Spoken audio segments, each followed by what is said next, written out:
আবার টাকার পাহাড় এবার মালদায়। আলমারি খুলতেই বান্ডিল বান্ডিল টাকা, টাকা গুনতে আনতে হলো মেশিন। মাদক তদন্তে মিলল কোটি টাকার সূত্র।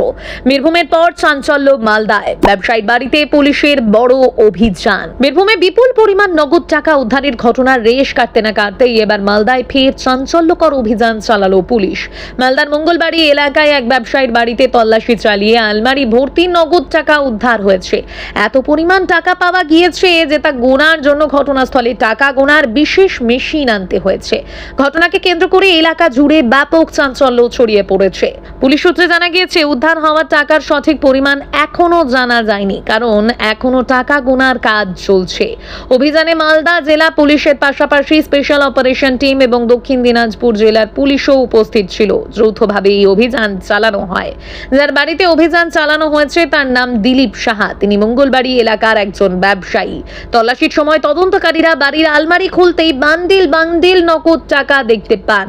এরপরে দ্রুত টাকা গোনার মেশিন আনা হয় এবং সমস্ত নগদ অর্থের হিসেব তৈরির কাজ শুরু হয়। প্রাথমিকভাবে পুলিশ ওই ব্যবসায়ীর কাছে জানতে চায় উদ্ধার হওয়া বিপুল পরিমাণ নগদ অর্থের বৈধ নথি বা উৎস রয়েছে কিনা। সেই টাকার উৎস এবং আর্থিক লেনদেনের বৈধতা এখন খতিয়ে দেখা হচ্ছে। তদন্তকারীরা বিভিন্ন নথি ও আর্থিক তথ্যও সংগ্রহ করছেন। পুলিশ জানিয়েছে, এই অভিযানের সূত্রপাত হয় 5 জুলাই দক্ষিণ দিনাজপুরে চালানো একটি মাদক বিরোধী অভিযান থেকে।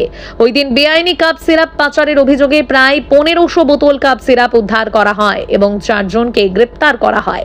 ধৃতদের জিজ্ঞাসাবাদে একাধিক গুরুত্বপূর্ণ তথ্য সামনে আসে।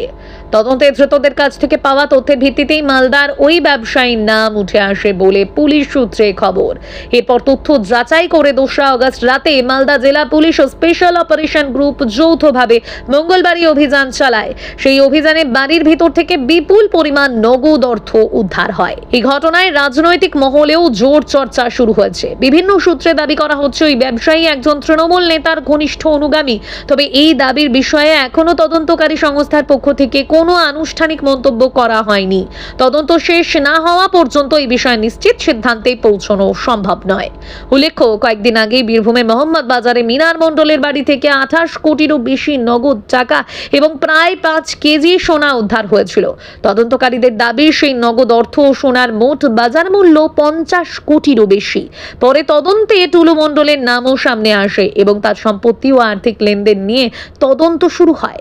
এবার মালদায় ফের বিপুল পরিমাণ নগদ টাকা উদ্ধারের ঘটনায় তদন্ত আরও জোরদার হয়েছে। উদ্ধার হওয়া অর্থের সঠিক পরিমাণ, তার উৎস এবং কোনো অপরাধমূলক কর্মকাণ্ডের সঙ্গে এই অর্থের যোগ রয়েছে কিনা তা জানতে বিস্তারিত তদন্ত চালাচ্ছে পুলিশ। টাকা গোনার কাজ শেষ হলে এবং নথিপত্র যাচাইয়ের পরই পুরো ঘটনার প্রকৃত চিত্র সামনে আসবে।